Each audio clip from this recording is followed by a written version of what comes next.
Welcome everyone to the panel on legality and structure of ICOs. I will introduce myself and then have our esteemed panelists introduce themselves before we get started. So I'm Chris Berniski. I'm blockchain products lead at ARK Invest. ARK Invest in 2015 became the first public fund manager to invest in Bitcoin. And to this day, we have the only 2 ETFs with Bitcoin exposure in them. And I will be authoring a book called Crypto Assets to be published with McGraw-Hill this October. Preston? My name is Preston Byrne. Is this working? I think so. Is it? Oh, there we go. My name is Preston Byrne. I'm the COO of Monax. I'm also a lawyer. Monax builds sophisticated, legally compliant smart contract systems for enterprise. Marmots? Oh yeah, we also have marmots, for those of you who get the joke. My name is Tom Linder. I'm a tax partner with MME. It's a law firm based in Switzerland. And we have been able to assist the Ethereum Foundation with its incorporation and with the structuring of the Ether pre-sale in 2013 and 14. And luckily, we've been able to assist many more projects from there, whether this is Cosmos, Lisk, Definity, Golem, Singular DTV, Xapo, and many more. Hi, my name is Matthew Tan, and I'm the CEO and founder of Etherscan. So Etherscan is one of the leading block explorer and search engines for the Ethereum blockchain. And I think without doubt, the Ethereum blockchain is the blockchain of choice for companies, organizations, and projects wanting to do an ICO. So one of the things that we bring to is that we bring transparency to ICOs that are done on the Ethereum blockchain by allowing our end users to view, monitor, and track these transactions in real time. Thank you. And I'm Peter Van Valkenburg. I'm the Director of Research at Coin Center. Coin Center is a nonprofit research and advocacy center that's focused on the public policy issues that are raised by the emergence of decentralized computing systems like Ethereum and cryptocurrencies like Bitcoin and Ether. Excellent. Today, we're going to be talking about ICOs, initial coin offerings, initial crypto asset offerings. And to set the stage, I'm just going to give a little primer on how they came about. And then Matt will give us some specific stats, and then we'll launch into things. It's interesting, if you look at Kickstarter, Kickstarter was actually founded in 2009. And Kickstarter is probably what many of us first identify with the idea of crowdfunding. And the idea of ICOs has really been the blending together of crowdfunding and blockchain architectures. And I find it interesting because Bitcoin was first released in January 3rd, 2009. And so in the year of 2009, both the idea of digital crowdfunding and blockchain architectures really started to grow. In terms of what's happening now, furthered by the Jobs Act in the US, we now have more legal mechanisms for which retail investors can get access to private companies and potentially ICOs. We will talk about that. But really at a more profound level, we have a new way to bootstrap capital to provision decentralized and global services. And if we think about the centralization of wealth that is occurring and the centralization of data, those things make our society fragile. And this is a trend to decentralize those things. Juan Bennett tipped his hat to Joel Monegro, and I'll do the same now. This idea that equity is broken and equity is not necessarily serving our society. ICOs are potentially a solution to that. A new way to create markets, as I said, to provision these digital and decentralized services. So let's start off, Matt, if you just want to give us some stats on the latest state of ICOs. Yeah, sure. Thank you, Chris, and it's a pleasure being here. So I'd just like to begin by saying I think ICOs have indeed come a very long way. So based on a recent research compiled by CoinDesk, just in 2016 alone, the total amount of funds invested in ICOs was nearly half of the industry's total venture capital funding. And for better or worse, one of the largest crowdfunding projects on planet Earth was actually done in an ICO format and on the Ethereum blockchain called the DAO, which raised $150 million last year. And I think in the last 3 years, we've seen close, actually perhaps almost $500 million raised through ICOs, and of which 100 million of this was actually raised just last month in April 2017. So if you think about it, it's actually pretty significant, because this means that 25% of the total funds raised in the last 3 years was raised in just a single month last year. Yeah, so today the network value of these ICOs are close to, it was actually close to about $1 billion just a few weeks ago, but given the recent rise of cryptocurrency, so it's probably close to $1.5 billion. And even as we're speaking right now, today at this point in time, there are actually at least 15 known ongoing ICOs, and we expect at least another 25 known ICO projects that will be launched over the next 60 days. Excellent. So Peter, why don't you make this a little more concrete for us? I gave sort of the top-down vision, Matt gave some of the bottom-up. What are you seeing these being used for? Sure. Probably the best person to talk on that is either Juan or Joel, who you referenced earlier. If you missed Juan's talk right before this one, I highly recommend you watch it. Filecoin is a great example of one good, excellent use case for what we would call a protocol token or an app token. The vernacular here is not yet concretized, so there's lots of terms floating around. But the idea is you have this network market. You have, say, in the Airbnb context for actual physical space, you have people buying and selling or renting and renting out, and it's all run on a centralized intermediary servers. So why don't we decentralize that, run it on a decentralized computing system like Ethereum? And why not, as a way of actually creating value within that economy, have a token? And the token is actually what's used to pay for, renting time in a space, or it's what you receive as payment when you rent your space. And this way, people who invest in the network, who either rent out their space, they accumulate the tokens, and people who want to use that networked good, they seek the tokens. If the network is good, the value of the tokens rises because there's demand for this better alternative to hotels and better alternative to Airbnb. And it's, as Juan said, democratizing because you actually have this public good. Because these markets are public goods. Currency is a public good. They're things that streamline commerce, that make life better, that give us utility, but they're things that it's very difficult to finance as a private entity because they're so networked, they're so connected. It's impossible to exclude people who would free ride on the value of that system if you created it as a private entity. And this is a solution to that. We can build this networked economy and actually have individual ownership of it rather than relying on a company like Airbnb to own it and trust them basically to be equitable, to make sure that rents are fair, or there isn't exploitation of people, or Uber's a good case. Do they charge the right fees for the trip? They make that choice, not an open market. It's interesting, right? The incentive structure of these systems, if properly designed, should keep themselves aligned, right? And right. The misaligned systems should ultimately go to zero value. And then the one other thing is, regrettably, the title of this talk, I think, involves the abbreviation ICO, which a year ago I said I will never participate in the normalization of that phrase because it's a terrible phrase. It's like painting a target on yourself, because what does an organization like the SEC regulate? They regulate IPOs. That's what they regulate. So let's just change one letter and make it a C, and then it's okay, right? No, it's probably not. It might be okay, or it might not, but why would you adopt the terminology of the regulator when you're building a thing that you hope they don't regulate? So yeah, everybody's going to stop using ICO right now, right? That's awesome. Yeah.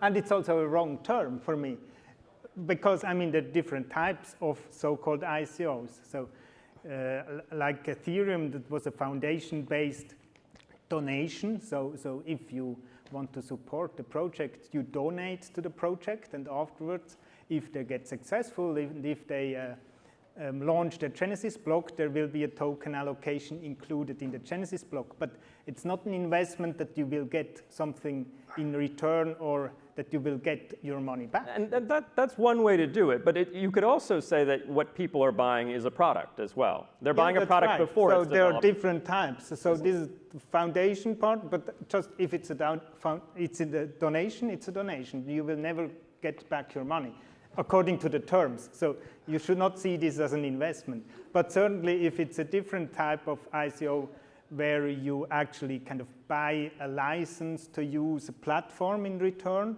there it's more like a sales. But they're not buying the license, they're actually buying a token. I take issue with it's just a license or it's just a donation. I mean, Kickstarter is not illegal. So it's not illegal to do a crowdfund where you promise to give people a commodity at the end of the day or a consumer product. So we don't have to remove contract law from this and say this is just a donation, because contracts can exist even if the language on the thing that you engaged in said this is just a donation. They could still read into that a contract. We should have contracts in this space. If you give money to developers who are building one of these platforms, you expect something in return. You expect, just like when you give money to a smartwatch developer on Kickstarter, a gigaw at the end of the day that has value and functionality. And sometimes that works out and sometimes it doesn't, but we don't regulate that on Kickstarter as a security issuance. We regulate that as a crowdfund for a product. Some of these app coins are products. They have utility like a smartwatch has utility. They have this added feature that the value of them will fluctuate, but so does the value of gold. If everybody wants more products made out of gold, if you bought gold, gold's going to go up. That doesn't mean you bought a security in the gold industry unless you actually bought a share of a gold mine. So there's a way to do this contractually, to say, I'm buying a token from you that you're going to deliver at a future date when you've developed this network that's going to be good. And if it's not good, then that's too bad. But it's a product that I'm buying, not an investment. You buy it for the product and not the expectation of profit. Yeah. What do you think, Preston? That's complete nonsense. It's going to be good. Everybody knows. I was at the speaker drinks last night, and Ricardo and I were hanging out.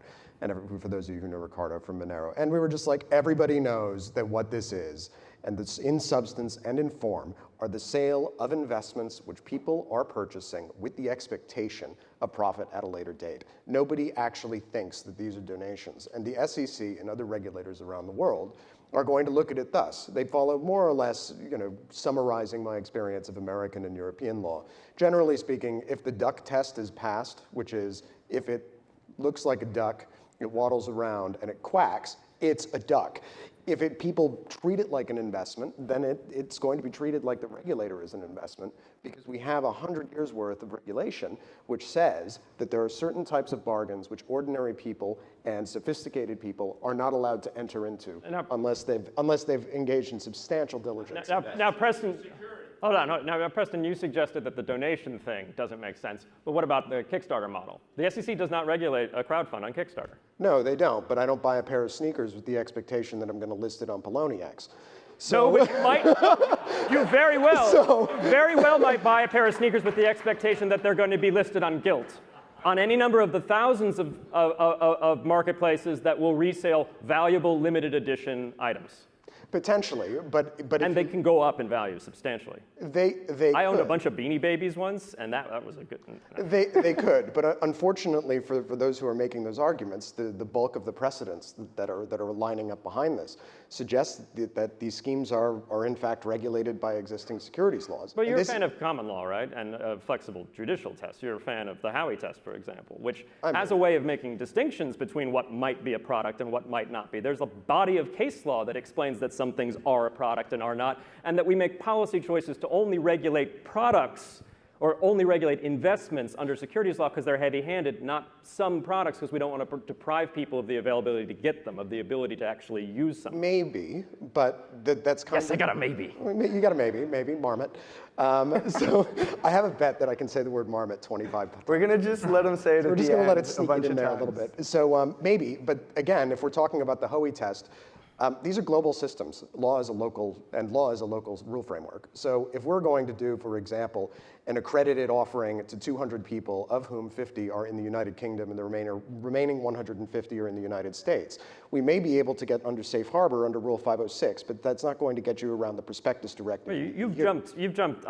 What I'm suggesting, jumped around the Howey test to other ways to get out of the securities law. No, well, what I'm suggesting is that the ICO phenomenon is trying to do something really, really easy that's actually supposed to be hard, and there's a very good reason that it's hard. Because professional investors dealing with advanced technologies have the capability, in some cases, not all, to do the proper diligence on their projects.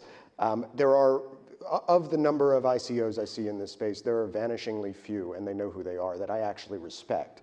And that's because they have built products ahead of time. Yeah, so it's they not built a pre-sale. So it's not a pre-sale, so it's actually functional, and so that limits the scope. It's part of the Howey test. Which is part of the Howey test, correct. But those are few and far between, and so we have to ask ourselves, okay, what is the default position that we're going to adopt as an industry? Are we going to say, you know what, guys, you should do the work because we don't want to exploit the ordinary people who got screwed in the last banking crisis to make us rich? Is that the position we want to take? Or is the position we want to take, you know what, disruption, let's throw it all out the window and throw the rules out the window because future, and then decide that we're going to allow these people to suffer the consequences of our own malfeasance. So I don't think we're throwing anything out the window. I think, as I said, there's a body of case law that I respect deeply, actually, and I think is the exact right vehicle to determine which things fit into securities regulation and which do not. And I do think the good ones, and you said there's some that you respect, probably don't fit. Let's just let the courts sort that out. Let's use the good precedents that have been built in the accretion of bottom-up law here in the US for centuries. So Peter, let's level set with the Howey test. I know you think of it as 4 components. I typically think of it as 3. 4, yeah, go ahead.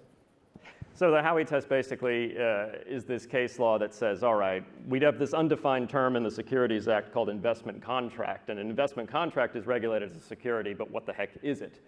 The Howey case, W.J. Howey versus the SEC, was a case that tried to build a 4-part test to determine what is an investment contract and what isn't. And the 4-part or 3-part test is, you will find that there is an investment contract, even if there's no evidence of a formal certificate or share, and even if all you have is nominal interest in the physical assets employed by the enterprise, like owning tokens employed in an enterprise, for example. If you match this test, an investment of money in a common enterprise with the expectation of profits dependent on the efforts of a third party or promoter. That's it. I'm looking at the time. We probably don't want to delve too deep in. No, I just wanted to level set for people what we were referring to. One additional note, I've referenced the fact that pre-sales, so Juan mentioned our framework. It's available at coincenter.org, which goes through all of this. But I mentioned that pre-sales somewhat fall out of or non-pre-sales might somewhat fall out of the Howey test, sales once the product's built. That's not in W.J. Howey versus the SEC. That's in a different case that's actually about golf courses, of all things. People were selling golf course memberships for a golf course that hadn't been built, security. People were selling transferable golf course memberships for a golf course that had already been built, not found to be a security in that particular case law. That's one way out. Also, this utility we were talking about, is the thing utility or is it an investment with an expectation of profits? There's a line of cases that deals with co-ops in New York City, actually. So when you buy an apartment here, you might actually be buying a share of a housing co-op. Did somebody just issue a security to you or promote it? No. The courts say no because that is a useful item. Yes, people buy real estate to speculate on its future value, especially here in New York, where there's the tallest real estate residential building in the world with the 10-foot by 10-foot square apartments that are mostly owned by people who might be laundering money. But well, I shouldn't say that so. I shouldn't say that so publicly. Well, but they also buy to live in those spaces. Yes. And that saves it from being regulated under securities law. There's an interesting component of this with the utility. And I come at the space from the analyst perspective. And so I'll be presenting at the Token Summit a few valuation models for different crypto assets. And you can basically derive the market price to be current utility value versus expected utility value. And you could make the argument that what we would maybe call the speculative premium, which I would call the discounted expected utility value, is really someone buying the token now to get access to that digital service in 5 years or 10 years, so long as the service is available now. So I think there's some interesting work to be done there in terms of the nuances between getting access to the protocol versus the expectation of profit. But I want to jump away from securities law, because I know we could get lost there for a while. We had a good conversation around AML, anti-money laundering concerns. And I know you specialize in some of this, Tom. Do you want to kick us off with a conversation around AML concerns and ICOs? Yeah, sure. I mean, there's always this discussion whether you need to identify all your contributors or whether you can just do this crowdfunding on the blockchain without any identification and KYC. Switzerland has quite strict anti-money laundering rules, and the main rule is that if a person or an entity acts as a financial intermediary, either managing third-party funds, so like a bank, you get money that's not yours, but you have it in your custody, you manage the third-party funds, and you have to give it back at the end, or whether you exchange fiat to tokens, tokens to tokens on behalf of third parties, so you have an exchange function. Then you fall under anti-money laundering regulations, and you have to identify your counterparties. However, if you as an entity act on your own behalf and on your behalf of your business, and you accept funding on the blockchain to support your project, but the funds are your funds and you don't give them back, it's not third party managing on funds, and there is no exchange function in this regard, then anti-money laundering would not apply, and registration of the contributors is not needed. Got it. And Matthew, you had considered doing an ICO, or had not considered doing an ICO, but a year ago were thinking about ways to fund your company. And I remember you saying you looked briefly but chose to not go that route. What was your thought process as an entrepreneur of a company?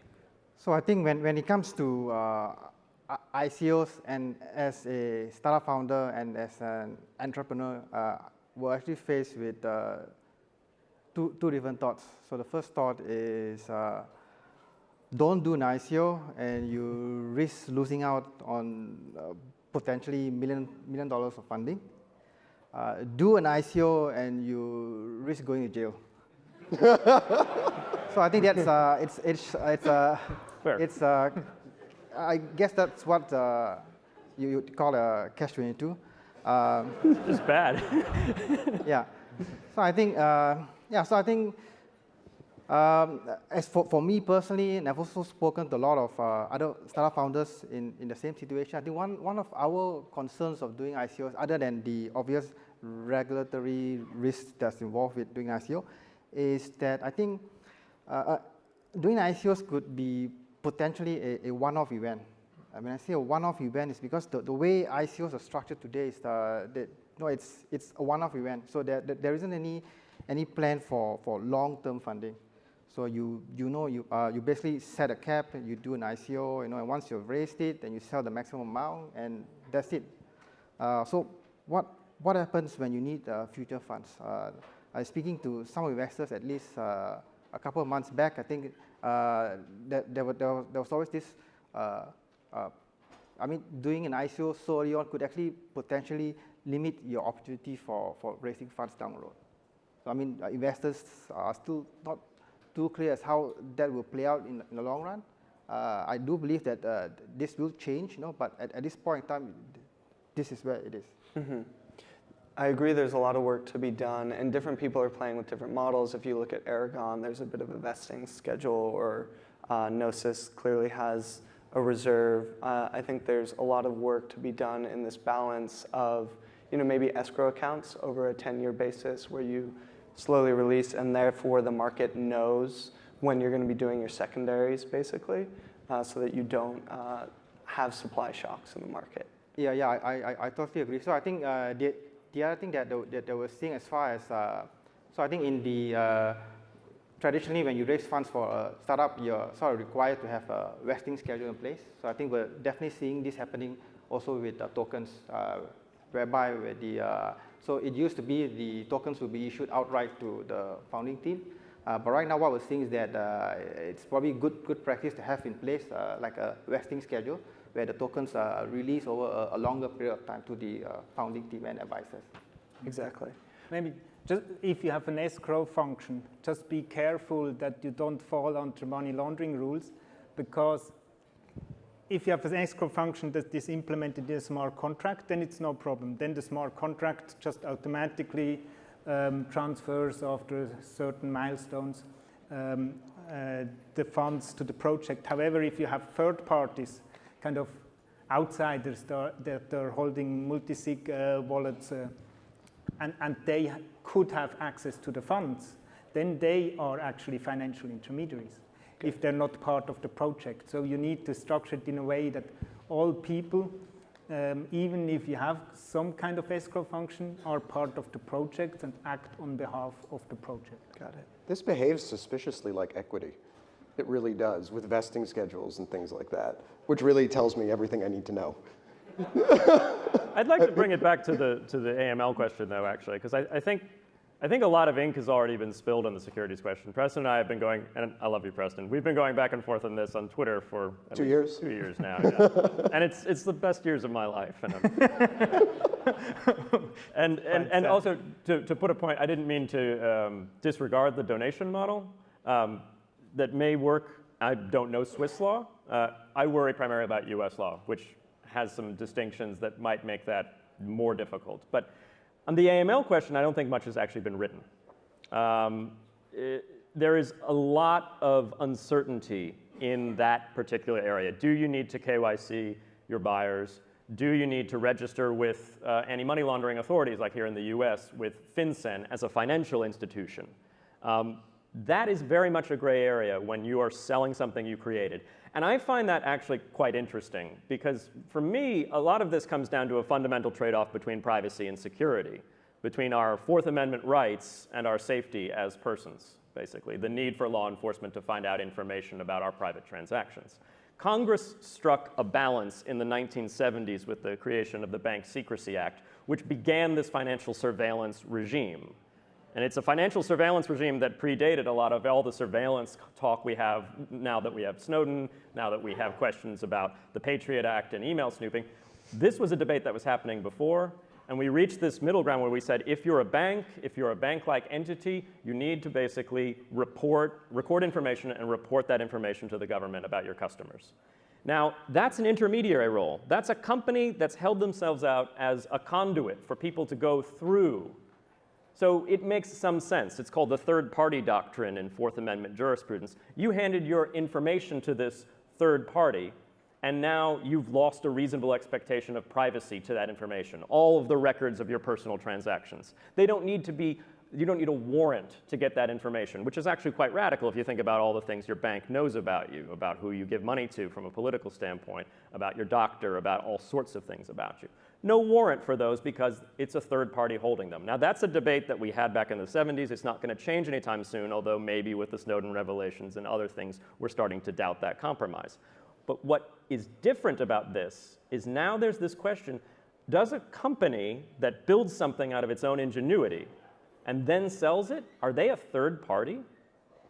Have people who've interacted with them when they bought something peer-to-peer from that company to them suddenly foregone their constitutional rights to privacy? That they can have warrantless searches about their information simply because we've somehow classified this product-selling moment as being a financial institution, even though what you did was sell a product, in the better cases, in the cases where what we really are talking about is a utility token, something like you need this for distributed storage on a decentralized network. Selling that as a closing an investment position, opening one if you're buying it, or selling it if you're a developer, that's not an intermediary role, in my opinion. And I think we need a lot more clarity from the regulators on this standpoint going forward in the next 2 years. And I think we're running into interesting constitutional waters because we are talking about warrantless search. Well, it's interesting, right? Because the asset is native to the protocol that is provisioning. And so the protocol, in a way, is the third party, even if there was a development team that brought it to market. Exactly. Which Exactly. is a The wrinkle. person who sells it, they're just selling something. And yes, then it moves. But it doesn't move because the person is selling it. It moves because there's a decentralized network. Just like a miner on the Bitcoin network is not regulated under the Bank Secrecy Act as a financial institution. And FinCEN's actually been very clear about that. And they've been very good about that. This is the same situation. So Yeah. I have a question. Shoot. If the SEC, or I would actually argue the CFTC, if one of these regulators cracks down, how do you see that unfolding? And will it spread to all these other ICOs, even if they've been legitimate? How do you see all of that? I have no idea. And to be honest with you, that's not my expertise because I'm an English lawyer. What we saw in the 1970s with multi-level marketing cases, which had similar fact patterns to this, is that you had investment schemes which collapsed. Following their collapse, there were civil suits against, not necessarily, with a decentralized system. Yes, no one's running the system, but there are promoters who stand to benefit from that system. And there are disclosure requirements if you stand to benefit from the increase in value in something. And that's all regulated by the Federal Trade Commission. So in conjunction with the civil suits, you saw criminal actions being brought by the FTC. And those are what set, so the two big ones were Costco Interplanetary and Amway. And so those were the two cases which really determined what one type of decentralized scheme, 1970 style, how that turned out and made a very bright line, Amway's the specific case, between what was legal and what isn't. So what's going to happen is, unfortunately, it will probably be one of the startups that tried to comply, which is going to get nailed the hardest because they're the ones with the documentary trail who can actually be found in the US. That would just be my supposition. It may be, it may not. And that would be unfortunate because the developers who are following that approach tend to be the people who are the most honest in the space. So it depends is the answer. We just don't know how it's going to pan out. I think I agree with Preston, actually, on some of that. Yay. I mean, I think a good model is the attempt to enforce copyright on the internet once Napster and BitTorrent emerged. What you saw was a couple of highly targeted enforcement actions or court cases in those cases, because this was copyright law, not regulatory law, that were there to make an example. Because the cost of breaking the law had suddenly declined almost to zero. Copyrighted content is now free. It's free as in beer and free as in liberty. And so it gets shared and copyright gets violated. You can't, as a regulator or as someone trying to enforce the copyright, go after everybody. So you go after one and you make an example. I do worry about that sincerely. All right. Because we have just under 10 minutes, I want to end on somewhat of a bright note, or a few bright notes. What would be, and we'll go down the whole line, what would be the best practices, say 3 to 5 best practices that these ICO teams should follow in the period leading up to the ICO and during the ICO?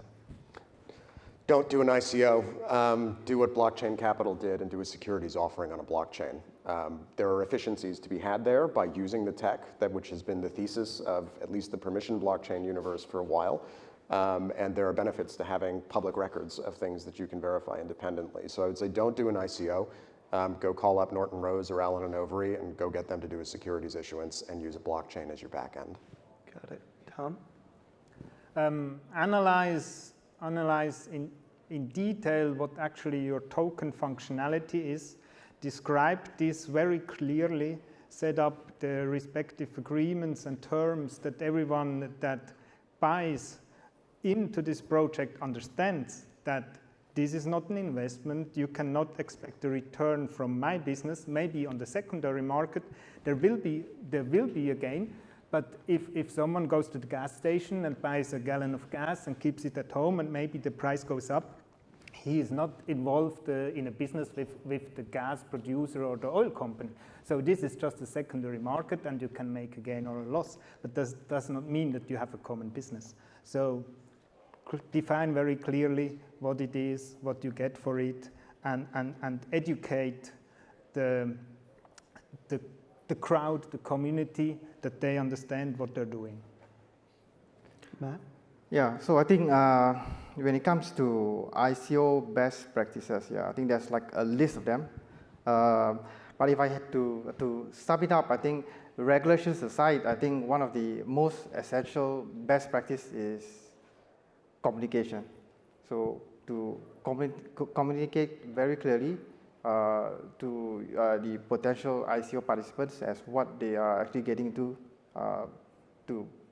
just communicate before the ICOs are done, when the ICOs are being done, and after they're done. Peter? So I'd go back to the two cases that are ancillary or related to the Howey test, the case about the condominiums and the case about the golf courses. Just like you're developing a golf course, don't sell memberships until it's done. Don't sell tokens until your decentralized computing platform has some functionality. That's not a mortal lock that it would be a security if you did a pre-sale, and gosh knows there's a bunch out there that have done pre-sales, but avoid it. If you want to raise money in advance, at least in the US, sell to accredited investors. Zcash followed this model. They basically raised money from accredited investors, in some cases promised those accredited investors tokens instead of equity, and then the tokens surfaced within the decentralized economy through mining, a good old-fashioned method for distribution of a valuable new invention that was pioneered by someone named Satoshi Nakamoto. And then on the other side, the case about condominiums, what are we talking about? We're talking about tokens that have a use value. If you think you have this great idea that I'll build a token and it'll be for profit sharing, that's equity, that's a security.